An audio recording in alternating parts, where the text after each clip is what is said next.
Update lang mga kabayan, naka Super 66 promo tayo ngayon. Hanggang June 9 ang itatagal ang promo, ito ang drop ng price. Lana discounted ng 1,300 pesos, Habak de Bala discounted ng 800 pesos, Habak de Lana discounted ng 400 pesos, hoodie discounted ng 399 pesos, gabay medalyon discounted ng 200 pesos, lahat ng bracelet din discounted ng 100 pesos. Yung gabay t-shirt halos pamigay na lang, discounted ng 200 pesos. Marami pang discounted price. Maraming salamat, nariyan ang link sa comment section. Ang kwentong ito ay hango sa totoong buhay.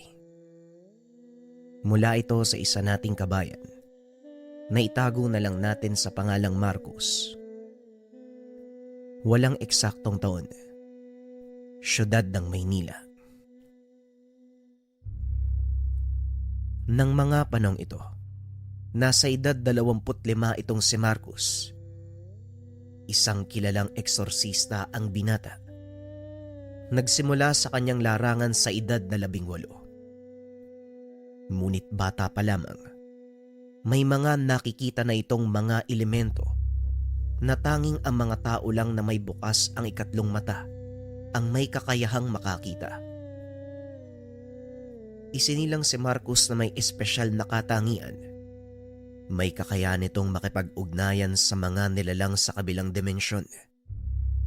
Maging sa mga nilalang mula sa impyerno, langit, ay nagagawa nitong makipag-usap. Dahil dito, nagkaroon siya ng isang kaibigan na itago na lang natin sa pangalang Drogo. Ang nilalang na ito ay hindi pangkaraniwan. Alam ni Marcos na hindi ito mula sa mundo ng mga tao. Ngunit ayaw ding magsalita ng nilalang kung ano ang totoo niyang pagkatao. Simula nang magkaisip itong si Marcos, palaging nakabuntot itong si Drogo. Bagaman hindi ito nakikita ng pangkaraniwang tao, nagagawa ng nilalang na ito na magmanipula ng isipan ng iba. Sa paglipas ng panahon, ginamit ng binata ang kakayahan sa pakikipag-ugnayan sa mga elemento. Nagsanay ito sa pagiging eksorsista at mas lalong nadagdagan ang taglay na kakayahan. Maliban sa abilidad na makipag-usap sa mga namatay, nagagawa na din ni Marcos na mag-utos at magpalayas ng mga nanggagambalang masamang espiritu. Isa sa mga naging sandigan ni Marcos ay ang guro at kaibigan na itago na lang natin sa pangalang Luciano. Higit na mas matanda ito kaysa sa kanya ng 5 taon. Mas marami na ang karanasan pagdating sa mga kaalamang espiritual. Si Luciano din ang nagturo sa binata kung papaanong gagamitin ang likas na kapangyarihan upang makatulong sa iba. Tandaan mo, Marcos, ang kapangyarihang taglay mo ay biyaya ng Panginoon. Kaya huwag kang maniniwala kapag sinabi ng mga tao na isa itong sumpa. Dahil hindi ka ilalagay ng Diyos sa ganitong sitwasyon kung wala siyang matinding dahilan at wala kang misyong dapat gampanan. Ito ang mga katagang binibitawan ni Luciano sa binata sa tuwing nagkakaroon nito ng pagdadalawang isip sa kanyang ginagawa. Alam ko na po yun, Manong Luciano. Simula pagkabata, palagi mo nang sinasabi sa akin yan eh. Hanga din ako sa iyo ha. Walang labis, walang kulang. Palagi mong pinapaalala yung mga katagang yan. Nakakabisado ko na nga eh. Tugon ni Marcos. Simula nang maulila sa ina, si Luciano na ang naging sandala ng binata dahil ang ama nito ay abala naman sa kanyang mga gawain bilang manggagamot sa kanilang lugar. Ipinagkatiwala nito ang anak kay Luciano dahil sa hindi nito kayang tutukan ang pagpapalago ng kaalaman ng binata. Ngunit may mga bagay na hindi sinabi sa kanya ang ama lalo na sa totoong dahilan ng pagkamatay ng ina. Maraming misyon na pagtagumpayan ang binata, lalo na nung ito ay nasa ilalim pa ng pamumuno ng simbahan. Isa sa naging misyon ni Marcus ay ang panggagambala ng mga sundalong demonyo sa mga nag-aaral sa isang malaking universidad sa syudad. Hindi na ito kinaya ng mga pare, kaya kinakailangang ipatawag si Marcus at Luciano. Mukhang masusubukan na naman ang lakas mo dito, Marcus. Basta ang lagi kong sinasabi sa'yo, huwag papairalin ang init ng ulo. Tandaan mong demonyo ang kalaban at hindi sila mag-aaksaya ng panahon. Sa oras na mahanapan kanila ng kainaan, hindi sila magdadalawang isip na pasukin at manipulahin ka. Wika ni Luciano habang nasa biyahe papunta sa kanilang mga pasyente. Sa tingin mo, hindi ko pa alam ang bagay na yun, Manong. Kung demonyo lang din naman ang makakalaban, hindi na ako nag-aalala dahil mas kilala ko pa sila kaysa sa likod ng palad ko. Tugon ni Marcus. Ilang sandali lang ay narating na nila ang universidad. Wala gaanong tao sa lugar dahil hapon na. Ang ilan sa mga estudyante ay nakauwi na. Dali-daling bumaba ng sasakyan si Marcus. Sinalubong naman ito ng dalawang guro. Kayo po ba yung pinatawag ng simbahan? Nasaan po ang eksorsista? Wika ng guro at napatingin si Marcus kay Luciano dahil bagya itong nainsulto sa tanong ng guro. Parang iniinsulto yata ako ng isang tumanong ah. Pabulong na wika ni Marcus. Yan ka na naman eh. Huwag mong bigyan ng kahulugan ng hindi nila pagkilala sa'yo. Kasi kung titignan ka, hindi ka naman mukhang eksorsista. Tugon ni Luciano. Kung titignan ang panglabas na anyo ng binata, hindi mo ito mapagkakamalang may kaalaman sa lihim na karunungan. Mahaba ang buhok nito na halos lumampas sa balakang. Punong-puno ng tattoo ang katawan. At sa unang tingin, mapagkakamalan pang libag lalo na sa leeg. Ngunit kung titignan mo itong mabuti, makikitang mga dasal itong nakasulat sa maliit na titik. Punong-puno ng mga tattoo ang katawan ng binata. Nakaramihan ay mga orasyong pangproteksyon laban sa mga malalakas na uri ng demonyo. Mga taong mahilig mangusga sa panlabas na anyo. Tanungin mo nga sila, Manong, kung nasaan ang pasyente. Wika ni Marcus. Matapos ay nagpatuloy na itong maglakad papasok sa pasilyo ng paaralan. Akmang pipigilan pa sana siya ni Luciano. Tila huminto ang oras. Lumabas mula sa dingding ang isang nilalang. Kung titignan ay malaulo ng dragon. May katawan ng tao. May hawak itong sibat na may dalawang talim. Mukhang mapapalaban ka na naman ng husto. Hindi naman kaya lalong sumama ang lagay mo, Marcus. Mapapadali ang sundo ko sa'yo papunta sa impyerno. Wika ng nilalang. Naitago na lang natin sa pangalang Drogo. Isa itong demonyong nakabuntot kay Marcus simula nang magkaisip ang binata. Pwede ba, Drogo? Huwag kang makulit ngayon ha. Mainit ang ulo ko dahil sa guro na yun. Dadagdag ka pa. Baka naman gusto mo ikaw ang ipadala ko sa langit. Tugon ni Marcus.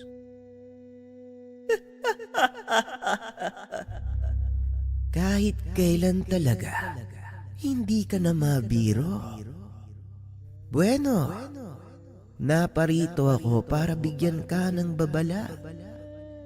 Ang mga nilalang na nasa loob ng silid na yan, gutom pa sa pinakagutom na mga leon. May kung sinong nagpakawala sa kanila sa mundong ito. Hulaan mo kung ano ang kanilang intensyon.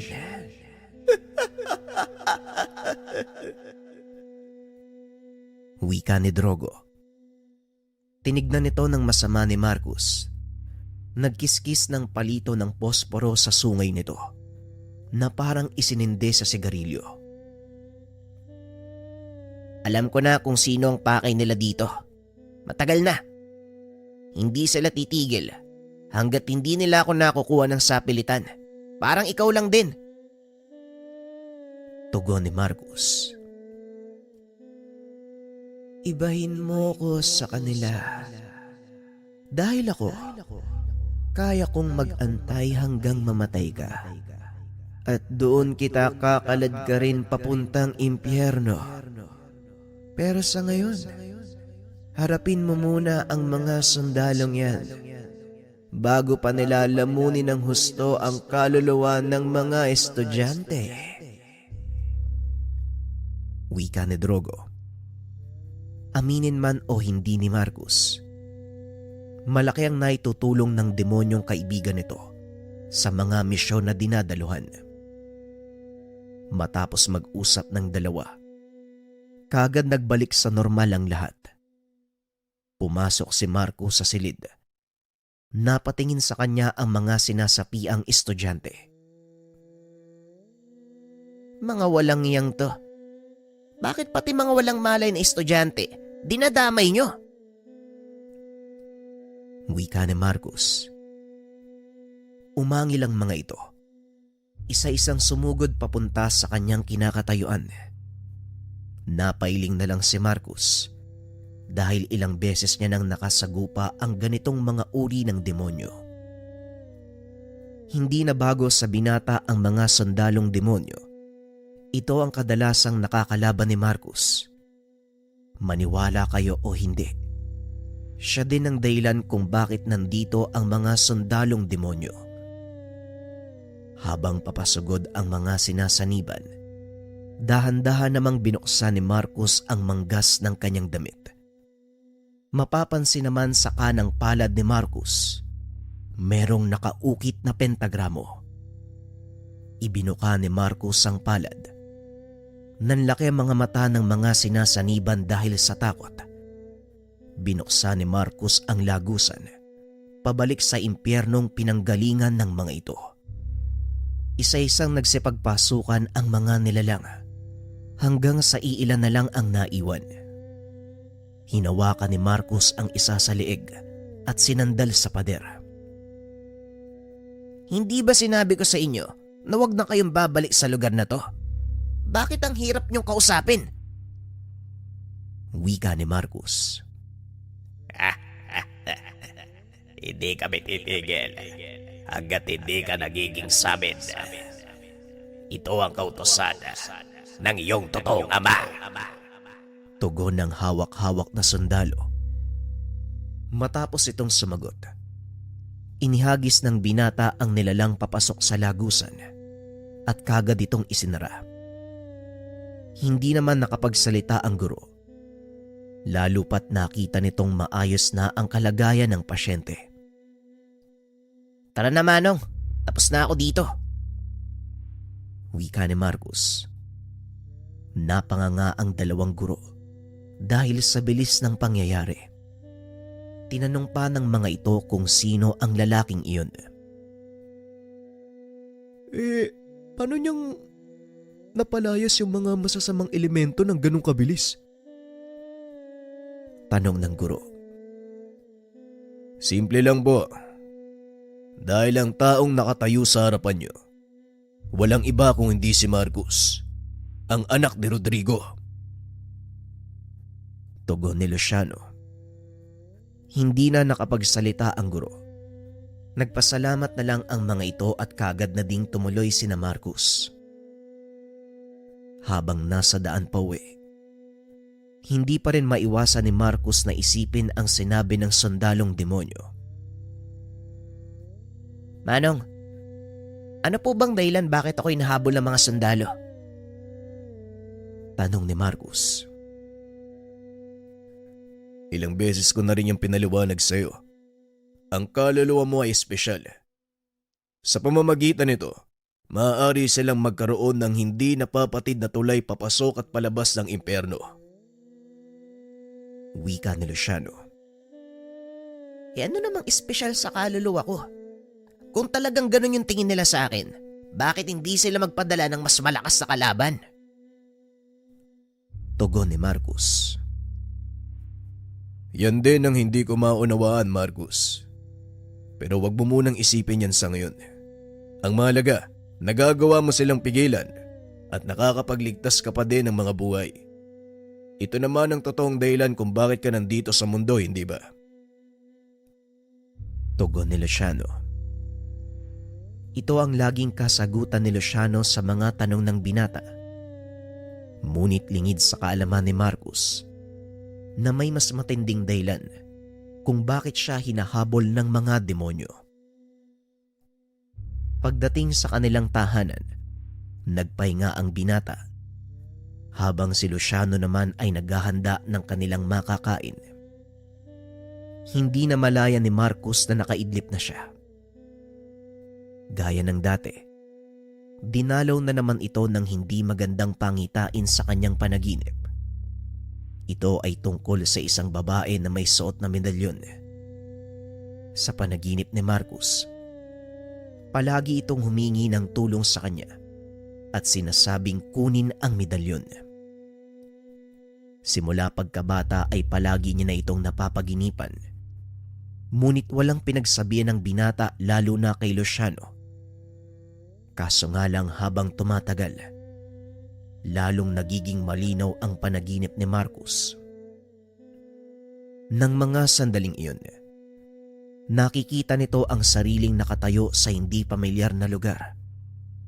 Gawa sa nagbabagang bato ang paligid at punong-puno ng sigawan ang mga nahihirapang kaluluwa.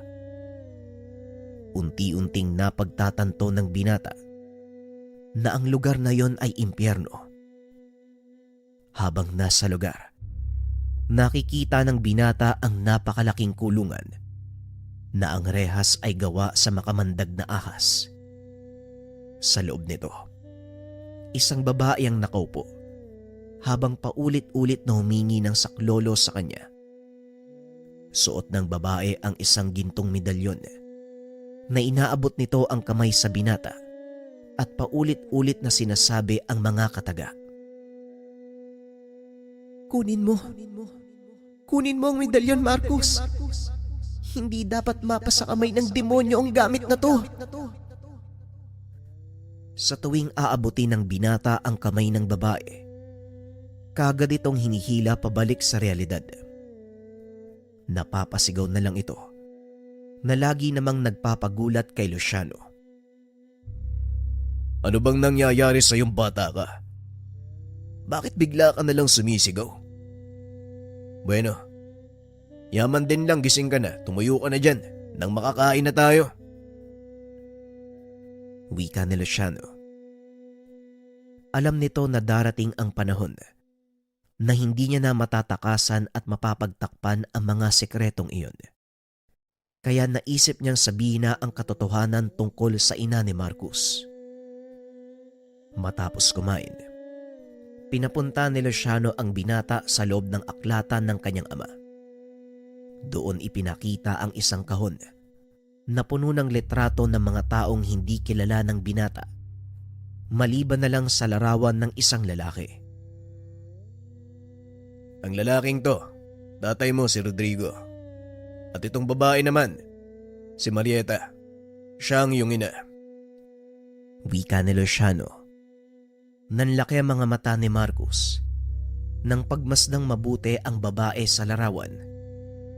Napagtanto nito na ang babaeng nakikita sa panaginip at ang nasa litrato ay iisa. Sigurado kang siya ang nanay ko, Manong? Tanong ni Marcus.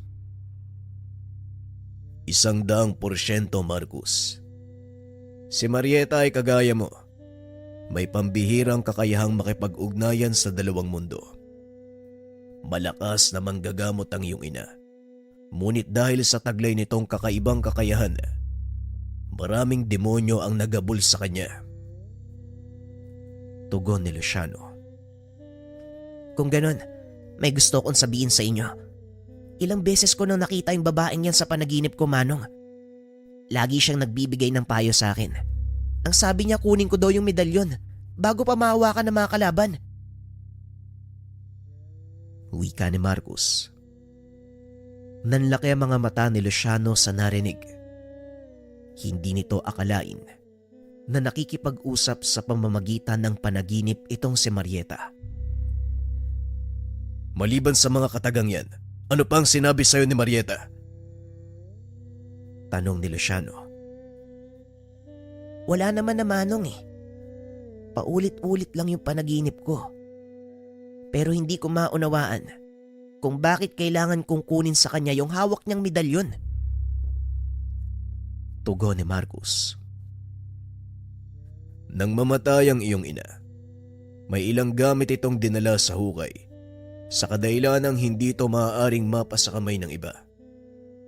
Ang hula ko, yung pinapakuha niyang medalyon nandun sa puntod niya. Wika ni Luciano. Nang mamatay ang ina ni Marcus, pinagawan ito ng selyo ng kanyang ama sa mismong likod ng kanilang tahanan sa probinsya. Hindi ko na nadadalaw ang puntod ni nanay simula nang lumipat tayo dito sa Maynila. Siguro, oras na din para puntahan natin siya. Tugon ni Marcus. Ngunit mahigpit na tumutol si Luciano. Pasensya na, Marcus, pero hindi kita papayagang bumalik sa lugar na yon. Marami ang naghahangad ng buhay ng inyong angkan dahil na din sa mga taong nakabangga ng iyong ama. Wika ni Luciano. Wala naman akong pakialam sa kanila eh. Alam kong gustong-gusto nilang ubusin ang lahi namin. Ito nga ang dahilan kung bakit napilitan kaming lumipat sa syudad eh. Pero siguro naman sa pagkakataong to, kaya ko na silang labanan. Tugon ni Marcus. Kung sa bagay, may punto ka nga naman. Malaki na ang pinagbago mo simula nang umalis tayo sa baryong yun. Siguro tama lang na muli tayong bumalik sa lugar kung saan ka talaga pinanganak. Wika ni Luciano. Nang mismong gabing yun, naganda ang dalawa para maglakbay. Kinabukasan, maagang nagpunta ng terminal ng tren ang dalawa. Kinuha ang pinakamaagang biyahe. Hindi lubusang maisip ni Marcus na babalik sila sa isinumpang lugar ng kanyang ama.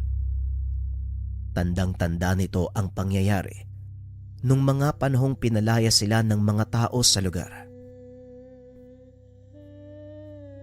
Hindi ba marami na ding naitulong si tatay sa mga tao sa probinsya natin? Bakit ginusto pa din nilang palayasin tayo sa lugar? Tanong ni Marcus.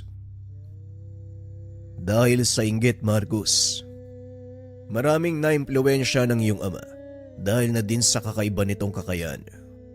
Kaya kinainggitan siya ng mga tao. Maliban kasi sa pagiging manggagamot ni Rodrigo, isa din siyang sigbinan. Tugon ni Luciano. Alam nito ang katangiang taglay ng isang sigbinan. Ito ang dahilan kung bakit mas nakakaangat sa buhay sina Marcus. Bagay na labis kinainggitan ng mga tao. Hanggang sa naisipan ng mga taong agawin kung ano ang meron si Rodrigo. Wala namang pagdadalawang isip na ibinigay ng kanyang ama ang ari-arian sa mga tao. Ngunit nakiusap ito na huwag papatayin ng kanyang asawa na noon ay nagdadalang tao sa kapatid ni Marcus. Hindi naman umimik ang binata. Sa halip ay patuloy itong nakikinig sa mga kwento ni Luciano. Hanggang sa hindi nito namalayan, nakarating na pala sila sa paroroonan. Alam kong pamilyar sa iyo ang lugar na to. Ayun o, yung dati mong palaruan. Wika ni Luciano habang itinuturo ang palaruan sa gilid ng napakalaking mansyon. Punong-puno din ng malalaking baging ang paligid. Ngunit buo pa rin ang iniwan na tahanan. Ilang sandali pa ay lumabas ang isang matanda. Biglang napangiti si Marcus dahil ang taong iyon walang iba kung hindi ang kanilang katiwala na si Mang Ben. Maligayang pagbabalik sa inyong mansyon. Mabuti naman at naisipan niyong bumalik. Matagal na ding nangungulila sa inyong tahanang ito. Wika ni Mang Ben. Magandang hapon po, Mang Ben. Masaya po ako't nandito pa din kayo. Tugon ni Luciano. Isinumpa ko kay Amang Rodrigo na hindi ko iiwan ang tahanang ito. Kahit ano pa ang mangyari, kaya ito, buong buo pa din. Lalo na ang mosileo ng iyong ina, Marcos. Muling wika ni Manong Ben. Kaagad namang pumasok ang mga ito sa tahanan. Namangha si Marcus dahil wala pa ring ipinagbago ang loob ng bahay. Ganon pa rin simula ng iwan nila. Matagal na panahon na din ang nakalipas Simula nang huli akong tumungtong sa aming sala. Medyo nakakapanibago pero masasanay din siguro ako. Wika ni Marcus. Tama bang narinig ko? Dito kayo ulit titira? Tanong ni Mang Ben. Hindi, Manong. May kailangan lang kaming ayusin. Siguro babalik din kami sa syudad pagkatapos nito. Pero sa ngayon, kailangan ko munang puntahan ang puntod ni Nanay. Tugon ni Marcus. Naisip naman ni Luciano na sabihin ang totoo nilang pakay sa pagpunta. Alam mo naman ang reputasyon ng pamilyang ito, Manong Ben. Kaya hindi ko na din ipapaliwanag pa sa iyo ang lahat. Naparito kami dahil sa isang pangitain. At para malaman ang ibig sabihin nun, kailangan namin hukayin ang libingan ni Marieta. Wika ni Luciano.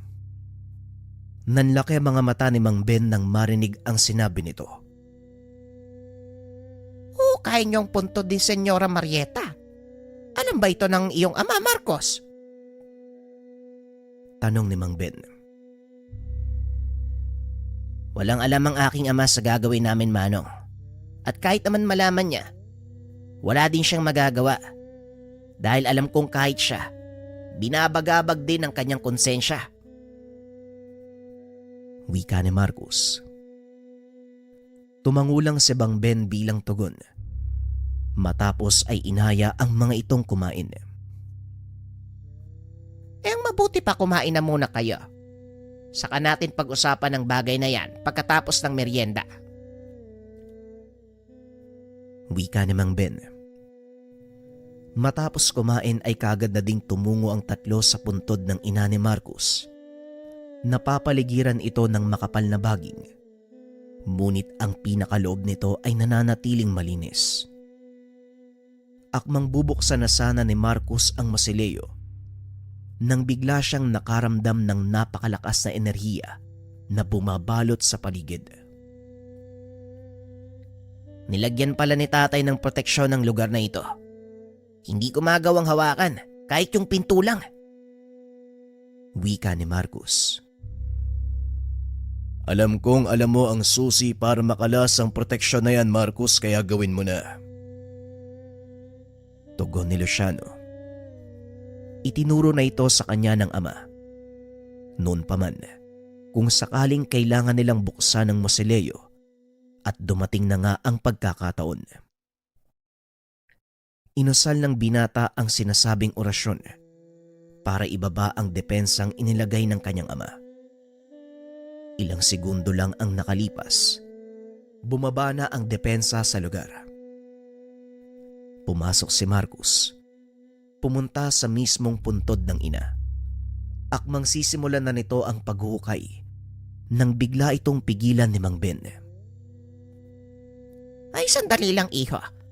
Hindi natin kailangang hukayin ang libingan ng iyong ina dahil nakatago ang mga naiwan niyang gamit sa iwalay na sisidlan. Wika ni Mang Ben. Matapos ay binuksan nito ang isang sekretong sisidlan sa gawing paanan ng puntod. Doon ay tumambad kay Marcus ang isang lumang kahon. Nakaselyo pa ito gamit ang mga sinaunang papel na may nakasulat na dasal. Hindi naman ito naging problema para sa binata dahil alam niya kung paanong kakalasin ang mga selyong iyon. Matapos kalasin ang mga selyo, binuksan ni Marcus ang lumang kahon. Sa loob nito, may maliit na itim na sisidlang gawa sa tela. Dali-dali niya itong kinuha at nang sandaling hawakan niya ang sisidlan, biglang huminto ang oras at muling nagpakita si Drogo.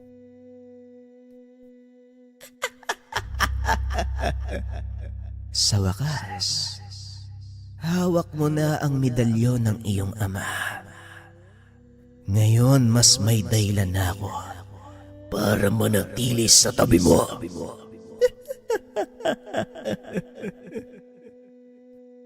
Wika ni Drogo. Nandito ka na naman. Alam mo, Drogo, minsan naiinis na ako sa biglang pagsulpot mo. Ano bang ibig mong sabihin? Tanong ni Marcus. Ang medalyon na yan, isang uri ng sagradong gamit na pagmamay-ari ng kalangitan. At sa oras na gamitin mo ito, magiging malakas ang kapit mo sa kanya. At mawawalan ako ng pagkakataong kaladkarin ka papunta sa impyerno. Muling wika ng demonyo. Sa madaling sabi, natatakot ka. Tanong ni Marcus. Sabihin na lang natin. Na naninigurado lang ako. Ipinangako ng iyong ama ang kaluluwa mo sa akin. Kaya hindi naman ako makakapayag na mauwi sa wala Ang matagal kong pag-aantay. Muling wika ni Drogo. Kagad binuksan ni Marcus ang sisidlan upang makita ang laman nito. Nanlaki ang mga mata ng binata nang masipat na ito nga ang medalyong ibinibigay ng kanyang ina.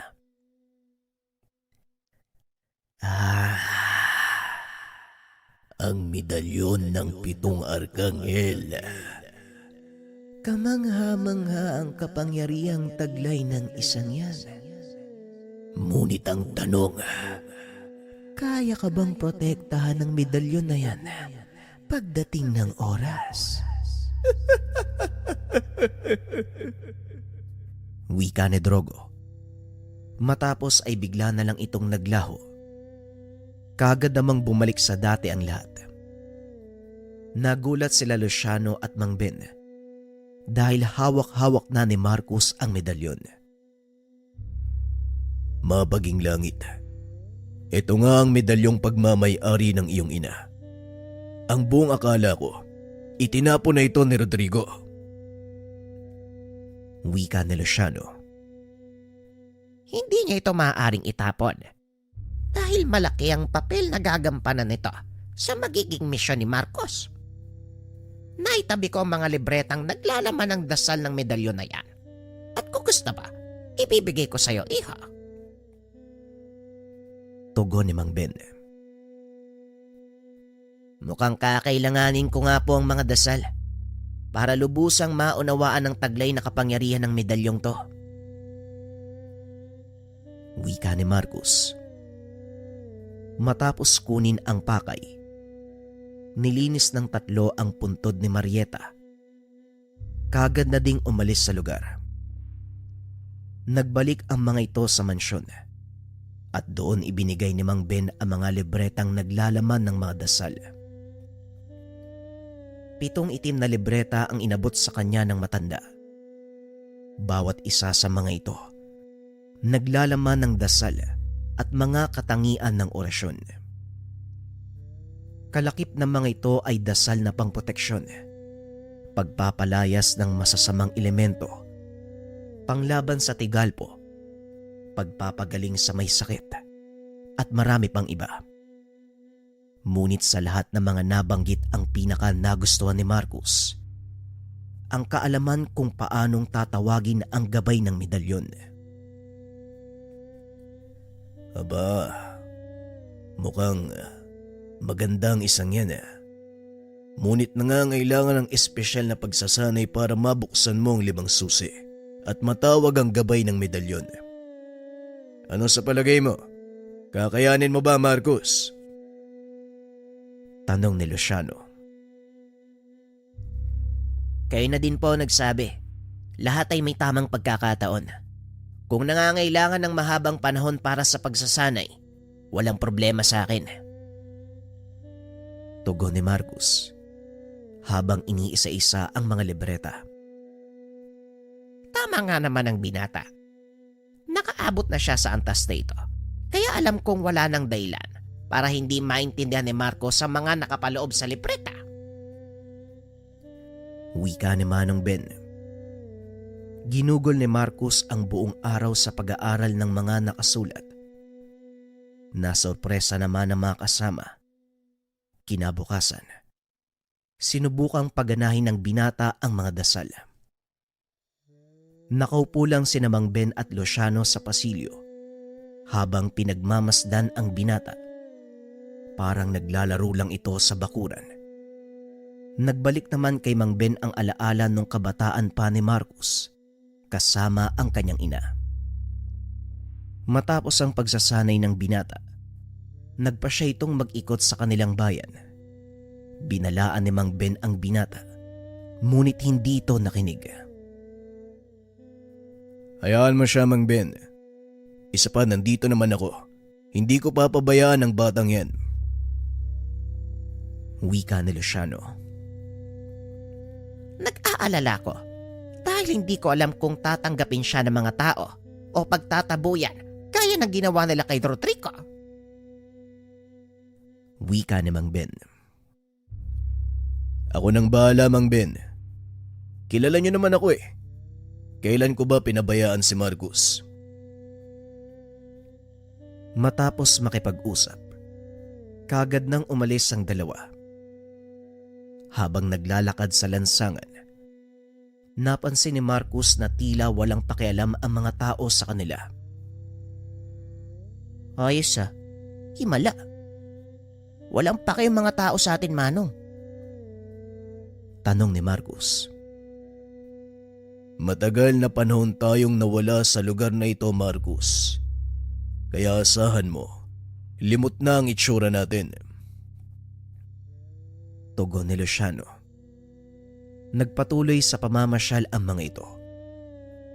Hanggang sa madako sila sa plaza, kung saan madalas naglalaro si Marcus nung kabataan. Naupo ang binata sa paanan ng isa sa mga padulasan. Inalala ang magagandang alaala.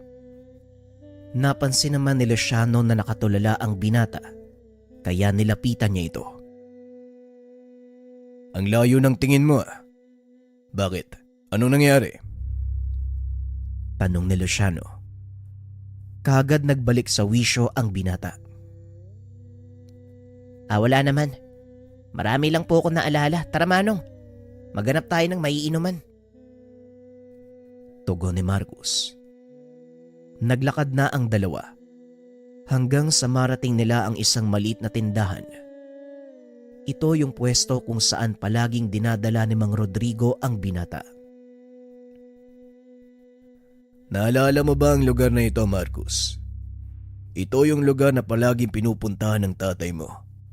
Madalas kanyang sinasama dito. Wika ni Luciano. Oo, Manong. Tandang-tanda ko pa ang lahat. Pati yung nakipag-away kayo ni tatay sa mga dayo. Tugon ni Marcus. Naupo ang dalawa at nag-inuman. Sa kalagitnaan ng kanilang pag-uusap, may mga kalalakihang lumapit upang makisindi. Maaari bang makisindi? Napalingon si Marcus. Inabot ang hawak nitong sigarilyo. Anong tingin mo sa akin? Manggagapas ng palay, naabutan ng baga ng sigarilyo. Hindi mo ba ako kilala? Tumayo ka. Sindihan mo yung sigarilyo ko gamit ang posporo. Biglang nagpantig ang tenga ng binata nang marinig ang sinabi nito. Sinubukan naman ni Luciano na pakalmahin ang sitwasyon. Ngunit itinulak ito paupo ng isa pa sa mga kalalakian. Ikaw naman, huwag kang mangingialam. Bibigyan lang namin ng leksyon tong bastos na to. Hindi niya yata kilala si Emong. Tumawa ng malakas si Luciano habang hawak ang kanyang inumin. Bibigyan ng leksyon ng taong to. Sigurado ka ba? Tanong ni Luciano. Ibinaling naman ng lalaki ang atensyon sa kanya at kwinelyuhan. Anong nakakatawa sa sinabi ko? Mukhang naghahanap ka ng sakit na katawan ah. Wika ng lalaki. Sa pagkakataong ito, si Marcos na ang nagsalita. Emong ang pangalan mo, di ba? Alam mo, nananahimik kami bago ka dumating eh. Ganito na lang ang gawin natin. Bitawan mo yung kasama ko. Aalis na kami sa lugar na to. Tugon ni Marcos. Ngunit pinagtawanan ito ni Emong. Komedyante? Sino ka naman para pagutusan kami? Siguradong mga dayo kayo dito. Kaya hindi nyo alam kung sino ako. Wika ni Emong. Siguro nga, dayo na kami sa lugar na to. Dahil matagal na akong hindi nakakabalik eh. Kaya pakiusap, ibaba mo na ang kasama ko nang makalis na kami dito. Muling wika ni Marcos. Patuloy lang sa paghatak ng kwelyo ni Luciano ang isa sa mga kalalakian. Paano kung ayaw ko? Alam mo, nasa modo ko ngayon ng panggugulpe. Ano kaya kung gulpiin ko kayong dalawa? Muling wika ni Emong. Inilapag ni Marcos ang hawak na inumin at tumayo. Akmang susuntukin siya ng isa sa mga kasama nito nang biglang iharang ng binata ang kamay sa kamao ng lalaki. Nanlaki ang mga mata nito dahil hindi pa man naglalapat ang kanilang kamay. Tila may kung anong nakahawak at tinutulak siya palayo. Huh? Anong ginagawa mo? Bakit parang... Hindi na nito naituloy ang sasabihin dahil biglang inihagis ni Marcos ang kanyang kamay dahilan para tumama ito sa haliging gawa sa kahoy. Isang beses pa, bitawan mo ang kasama ko kung ayaw mong pulutin ka sa labas ng tindahan ng walang malay. Muling wika ni Marcos. Ngunit hindi nakinig ang lalaki. Muli itong sumugod papunta sa binata dahil naalibadbaran na ito. Sinalubong siya ni Marcos ng malakas sa suntok. Ikaw naman, kung ako sa'yo, bitawan mo na ako. Dahil hindi magdadalawang isip yung kasama ko. Napatayin ka sa oras na masaktan ako. Wika ni Luciano. Nang lingunin ng lalaki si Marcos, naglalakad na ito papunta sa kanyang kinakatayuan. Kaagad binitawan ni Emong si Luciano upang salubungin ang binata. Walang iya ka. Sino ka sa palagay mo? Ako si... Hindi na naituloy ni Emong ang sasabihin. Dinuktungan ito ni Marcos. Oo na, alam ko ikaw si Emong. Kanina ka pa nagpapakilala eh. Wika ng binata. Akmang susuntukin na sana ni Emong si Marcos nang biglang dumating ang isa pang lalaki. Hoy Emong, tumigil ka na! Hindi mo ba kilala ang mga taong yan? Wika nito. Napalingon naman si Luciano sa nagsasalita. Nanlaki ang mga mata nang makilala kung sino ito. Tatang Husto, ikaw nga! Wika ni Luciano. Oo, Luciano, ako nga. Hindi ko akalaing dito pa tayo magkikita. Ebong tumigil ka na kung ayaw mong mapahamak. Hindi mo ba kilala mga taong to? Ang binatang kinalaman mo, walang iba kundi si Marcos. At ang isa naman nito, si Luciano. Wika ng lalaki na nagngangalang Tatang Husto. Marcos, ang anak ni Mang Rodrigo. Boy pa pala kayo. Tugon ni Emong. Talagang bastos yung bukaka mo. Wala kang utang na loob. Alam mo bang kung hindi dahil sa tatay ng binatang kinakalaban mo ngayon, wala ka na din sa mundong to?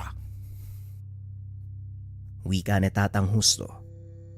Ngunit sadyang matabil ang bunganga nitong si Emong.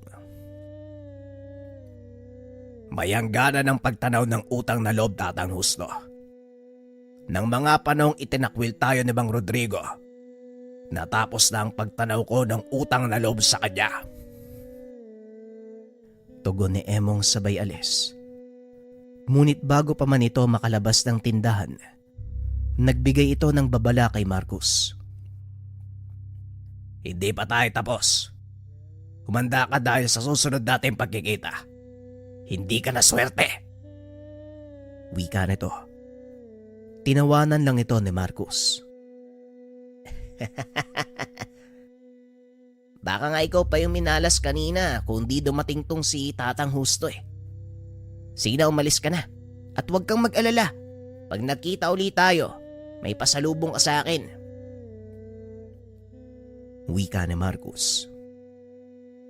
Pasensya na kayo, Luciano at Marcos. Ay tara na, sumama kayo sa akin. May mga bagay tayong dapat pag-usapan. May mga bagay na binili ng iyong ama bago siya umalis. Wika ni Tatang Husto. Naglakad ang mga ito papunta sa gawing dulo ng baryo at doon nakita ni Marcos ang isang lumang bahay. Pamilyar sa kanya ang lugar na yun. Nakumpirma nito ang hinala nang makita ang ilan sa mga taong nakatira sa lugar. Ito yung lugar kung saan ako sinanay ni tatay ah. Kung hindi ako nagkakamali, Sa bandang ibaba ng burol na yon, may magandang batis kung saan ako naliligo sa tuwing matatapos yung pagsasanay. Wika ni Marcos. Natawa naman si Tatang Husto dahil naalala ng binata ang lugar na yon. Tama ka nga, Marcos. Ito nga ang lugar na sinasabi mo. Matagal na panahon na ding hindi ka nakapunta dito. Marami nang nagbago at ang dami mong kasabayan, karamihan sa kanila ay naging batikan ng manggagamot. Kaso nga lang, may ilang hindi pinalad. Tuluyang nilamon ng madilim na nakaraan. Pagpapaliwanag ni Tatang Husto. Matapos ang pagbabalik tanaw, sinimula ng mga ito ang pag-uusap. Ayon kay Tatang Husto, may mga iniwang kasulatan si Mang Rodrigo. Ang bili nito, kung sakaling bumalik si Marcos sa lugar ay ibigay. Marahang binasa ng binata ang mga kasulatan. Napagtanto na ang laman ng mga kasulatan, isang mahabang babala sa krisis na paparating. Nakita na ito ng iyong ama bago pa man maganap. At yun ay sa tulong ng iyong ina, si Marieta. Ito din ang naging dahilan kung bakit namatay ang iyong ina, Marcos. Wika ni Tatang Husto. walang nabanggit tungkol sa makakalaban namin dito. Anong ibig sabihin ni tatay na paparating na krisis? Tanong ni Marcos. Ipanaliwanag naman ni Tatang Husto ang sinabi sa kasulatan. Umatras ng ilang taon ng matanda para lubusang maunawaan ni Marcos ang pangyayari. Nang mga panong ito, kasagsagan ng panggagamot ni Mang Rodrigo, napakaraming tao ang lumalapit sa kanya mula sa iba't ibang panig ng bayan. Isa sa mga naging pasyente nito ay ang babaeng sinasabing biktima ng panggagayuma. Ayon sa mga kaanak, nawawala ito sa sarili sa oras na sumapit ang kabilugan ng buwan. Kaya nagduda si Mang Rodrigo ng mga sandaling iyon. Sinuri nito ng mabuti ang dalaga. Napag-alaman na hindi gayuma ang sanhi ng pagkakasakit nito, kundi isang bigkis sa kaluluwa. Sa madaling sabi, minarka nito ng isang tao para maging alay sa gagawing ritual. Sinubukang huliin ni Mang Rodrigo ang may kagagawan. Nagtagumpay naman ito. Nagawa niyang paaminin ang tao. Ayon dito, isang kulto ang may hawak sa kaluluwa ng dalaga. Inihahanda nila ito para sa gagawing pag-aalay sa kinikilalang Diyos. Dahil maling paniniwala, pinigilan ito ni Mang Rodrigo. Nagawa niyang talunin ang ilan sa mga kasapi. Ngunit sa kasamaang palad may ilang nakaligtas. Nagbanta na babalik upang magigante. Hindi naman ito binigyan ng pansin ni Mang Rodrigo. Ngunit sa kasamaang palad, tinutuon ng mga kasapi ang kanilang banta. Nagawa ng mga itong matunton ang kinaroroonan ni Mang Rodrigo at ng asawang si Marieta. Ilang buwan pa lang si Marcos ng mga sandaling iyon, kaya naman naisip ni Rodrigo na ilayo na lang sa lugar ang mag-ina. Hindi rin lubusan akalain ni Mang Rodrigo na napakalakas ng kalaban at nagawa nitong magtanim ng sumpa sa ina ni Marcos. Dahilan para unti-unti itong manghina hanggang sa tuluyang mamatay. Hindi na nagawa pang tugisin ni Mang Rodrigo ang may gawa nun sa kanyang asawa. Ngunit nag-iwan ng propesiya ang mga ito na maaaring makaapekto sa kanilang mundong ginagalawan. Ang biglaang pagkawala ng iyong ama ang siyang dahilan kung bakit muling lumakas sa mga kalaban sa baryong to. Ay sa gayon, hindi nyo pa sila nasisilayan dahil ilang araw pa lang kayo. Pero kung hindi ako nagkakamali, dahil sa nangyari kay Ebog, lalong mapapabilis ang pagpunta nila dito, lalo pat nabalitaan nilang buhay si Marcos. Wika ni Tatang Justo. Hindi namin maunawaan kung ano talaga ang balak ng mga kalaban. Kaya hayaan mo kaming tuklasin ang totoo nilang pakay. Maraming salamat, Tatang Justo. Dudulog na lang kami sa sandaling magkaroon ng hindi pagkakaunawaan. Wika ni Luciano. Pagdating sa tahanan ay muling binuksan ni Marcos ang mga naiwang propesiya ng ama. Pero wala talagang nabanggit tungkol sa kakaharapin nilang kalaban. Mukhang manganga pa tayo sa dilim nito, Manong ah. Hindi natin alam kung anong kalaban natin. Buti sana kung tao lang eh. Pero kapag elemento, lalo na demonyo, baka mahirapan tayo, Manong. Lalo pat ilan lang tayo. Wika ni Marcos. Alam ko ang kinakatakot mo, Marcos. Pero huwag kang mag-alala. Siguradong malilinawan din ang lahat. Magtiwala ka lang. Tugon ni Luciano. Ilang araw ding binalibaliktad ng binata ang kasulatang iniwan ng ama. Ngunit sadyang wala itong makita. Hanggang sa nagpa siya itong itigil muna ang ginagawa at alawin ang sarili sa baryo. Sa pagkakataong yun, mag-isa lang si Marcos na pumunta sa dating lugar. At gaya ng inaasahan, muling nag-cruise ang landas nila ni Emong. Anong sinabi ko sa'yo ilang araw na nakakalipas? Hindi ako nagkamali, di ba? Magkikita tayo uli. Wika ni Emong.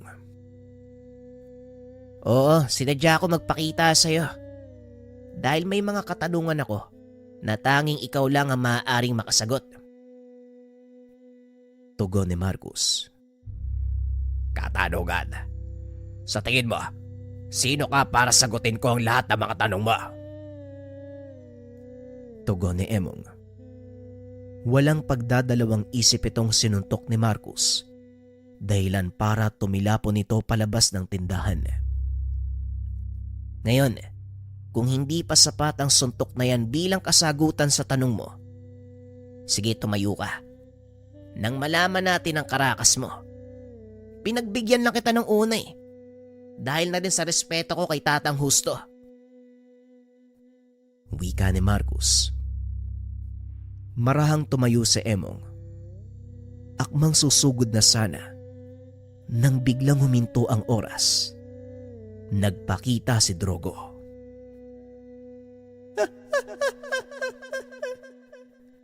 Mukhang nagkakasiyahan kayo. Maaari ba akong sumali? Tanong ng demonyo. Sige, kung talagang gusto mong makisali, ayan, ikaw nang bahala sa kanya. Pero wag mong papatayin ha. May kailangan pa akong malaman mula sa kanya eh.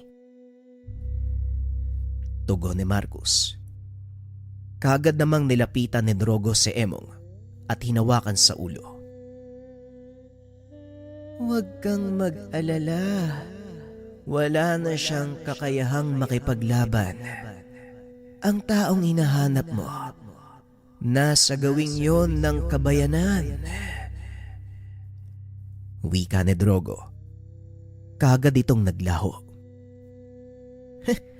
Hindi ko na kailangan palang magpakahirap para pigain yung utak mong walang laman, Emong. Wika ni Marcus. Kaagad na itong bumalik sa kanilang tahanan. Kinausap nito si Mang Ben, pati na rin si Luciano tungkol sa mga nalamang impormasyon. Isang satanistang grupo makakalaban natin dito. Kaya naman pala ang lakas ng loob ng mga kalalakihang nakabangga natin sa bayan. Nasa ilalim pala sila ng kapangyarihan ng malakas na kulto. Wika ni Luciano. Hindi nakakapagtaka ang pangyayaring ito. Simula nang mawala ang iyong ama Marcos, naghari-harian na sa lugar na to ang mga kagaya ni Emong na walang sinasantong Diyos. Wika ni Mang Ben. Mukhang may kabuluhan din pala ang pagpunta natin dito, Manong. Kaya ihanda nyo na ang lahat. Dahil anumang oras, maaari natin silang makabangga. Tugon ni Marcus. Minabuti ng mga itong manatili sa kanilang tahanan para makaiwas sa kaguluhan. Lalo pat kumakalat na ang balita na bumalik sa bayan si Marcus. Makalipas ang ilang araw, naging kalmado naman ang lahat. Walang sino man mula sa panig nila Emong ang nagtangkang manggulo. Ngunit sa hindi inaasahang pagkakataon, isang nilalang ang nagtangkang sumalakay sa kanila. Tahimik na nagpapahinga ang grupo nang biglang kumalabog ang bubong. Nung una ay binaliwala ito sa pag-aakalang mga naglalarong hayop lang.